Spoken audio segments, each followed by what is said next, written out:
અમદાવાદના ધંધુકામાં જનકપુરી ખાતે ભવ્યાતિ ભવ્ય તુલસી વિવાહ અને પંચમ સમૂહ લગ્નોત્સવનું આયોજન કરવામાં આવ્યું છે।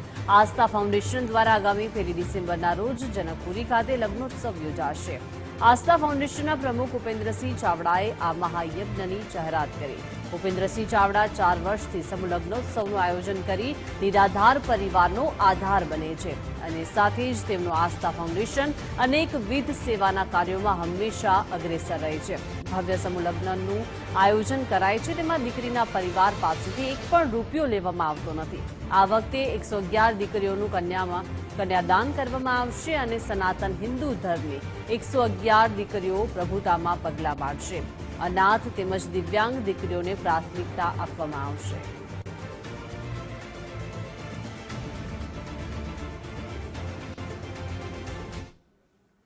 તારીખ 1/11/2025 ના રોજ તુલસી વિવાહ ધંધુકા જનકપુરી ખાતે, એના બીજા દિવસે જનકપુરી ગામ જાળિયા, તાલુકો ધંધુકો, જિલ્લો અમદાવાદ 111 સનાતન હિન્દુ ધર્મની સર્વ જ્ઞાતિઓના દીકરીબાના સમૂહ લગ્ન અતિ દિવ્ય અને અતિ ભવ્ય અને ભૂતોનો ભવિષ્ય પંચમ સમૂહ લગ્ન મહોત્સવ જે થવા જઈ રહ્યો છે, હવે એના ફોર્મ ભરાવાનું ચાલુ થઈ ગયું છે અને લગભગ અમારા ભાલ વિસ્તારમાં આવો પ્રસંગ ક્યાંય થતો નથી। ખૂબ મોટો પ્રસંગ થાય છે અને દિવ્યાંગ દીકરી, ખોડ ખાપણવાળી દીકરી હોય, મા બાપ વગરની દીકરી હોય, મા અથવા બાપ વગરની દીકરી હોય, અથવા તો મા બાપ બંને હોય ને 6-7 દીકરીઓ હોય અથવા દીકરા હોય ને ઘરની ક્રિટિકલ પરિસ્થિતિ હોય, જે જેન્યુન ગરીબ છે, જેને ખરેખર આર્થિક સહકાર ક્યાંથી મળતો નથી અને જે ગરીબીની વ્યાખ્યામાં આવે છે, એવી દીકરીઓના સમૂહ લગ્ન કરવા અમે જઈ રહ્યા છીએ। અમારી ટીમ, અમે, અમારું ફાઉન્ડેશન, મારું ગામ, મારો પરિવાર કરવા જઈ રહ્યા છીએ। સમૂહ લગ્ન મહોત્સવમાં વિશેષતા એવી છે કે સનાતન હિન્દુ ધર્મના દરેક સમાજને આવરી લેવામાં આવે છે।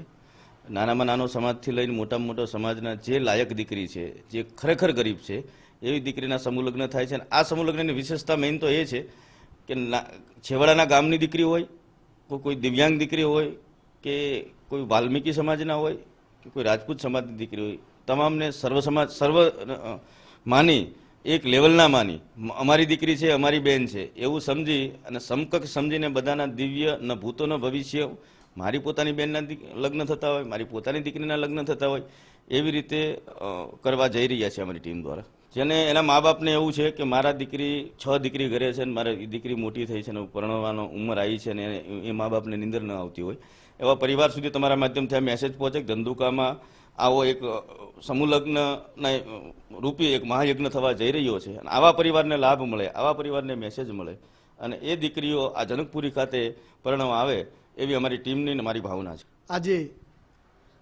ઉપેન્દ્રસિંહ ચાવડા પરિવાર, આસ્થા ફાઉન્ડેશન, જે ખૂબ જ બહુ નાની ઉંમરના બિલ્ડર છે ઉપેન્દ્રસિંહ, અને તેઓના દ્વારા આજે આ પંચમ સમૂહ લગ્ન દ્વારા આ સાલે 111 કન્યાઓના અને અગાઉ 4 સમૂહ લગ્ન તેઓના દ્વારા થઈ ગયા છે। ખૂબ જ નાની ઉંમરે ઉપેન્દ્રસિંહ અને આસ્થા ફાઉન્ડેશન અને અમદાવાદની અને ગુજરાતની બિલ્ડર લોબી પણ આની સાથે તન અને મનથી ઉપેન્દ્રસિંહ સાથે છે અને આ સમૂહ લગ્ન દિવ્ય ભવ્ય બનવા જઈ રહ્યા છે। વિશ્વમાં ક્યાંય આવા સમૂહ લગ્ન વૈદિક પરંપરાથી સનાતન ધર્મની ધુરા સંભાળીને અને ગરીબ અને દિવ્યાંગ મા બાપ વિનાની જે આર્થિક રીતે પરિસ્થિતિ જેની ખરાબ હોય તેવા તમામ પરિવારજનોને આસ્થા ફાઉન્ડેશન અને આ સમૂહ લગ્ન સમિતિ વતી અમે આમંત્રિત કરીએ છીએ કે આવો આપ સૌ આપની દીકરીના આ રૂડા પ્રસંગો અમારા જનકપુરી અને ધંધુકા જાળિયા મુકામે હાથ પીડા કરી અને આ અમને સૌભાગ્ય પ્રાપ્ત કરવાનું એક અમારું સ્વપ્ન ઉપેન્દ્રસિંહનું છે, તે સાર્થક કરો। ઉપેન્દ્રસિંહ ચાવડા મારા મિત્ર વર્ષોથી લગ્ન ઉત્સવ કરી રહ્યા છે, જેમાં 111 દીકરીને એ લોકો પરણાવે છે અને એ મુકામે અમે લોકો યુવાનો બધા એમની સાથે હાથ મળીને જોડાઈ રહ્યા છીએ અને મારી અપીલ છે કે ગુજરાતના બધા યુવાનો આની અંદર સાથ આપે અને રાજપૂત સમાજના યુવાનો પણ આની અંદર બધા જોડાઈ રહ્યા છે અને આ લગ્ન ઉત્સવ એટલો સરસ ભવ્ય થઈ રહ્યો છે કે જેની ગિનિસ બુક ઓફ વર્લ્ડ રેકોર્ડમાં પણ નોંધણી લેવામાં આવે છે। દરેક સમાજમાં સમૂહ લગ્ન થતા હોય છે, પણ અહીંયા તો એટલું બધું આગોતરું આયોજન થાય છે કે કોઈ પણ માણસને કોઈ પણ જાતની તકલીફ ના પડે। સામાન્ય ગરીબ ઘરની દીકરી હોય તો એના મા બાપને પણ ખૂબ એના વાલીઓને પણ ખૂબ આનંદ થાય કે જેના મા બાપ ના હોય એવા આ સમયે મા બાપ બનીને આવે અને ઉપેન્દ્રસિંહની સંસ્થાને શરમાવે કે આ એક દીકરી ગરીબ માણસની સહી લઈ લો. એ મેં પણ આવી અગાઉના સમૂહ લગ્નની અંદર ભલામણ કરેલી, સામાન્ય ગરીબ માણસોની દીકરીને લેવરાયેલી, એના હાથ પીળા થયેલા.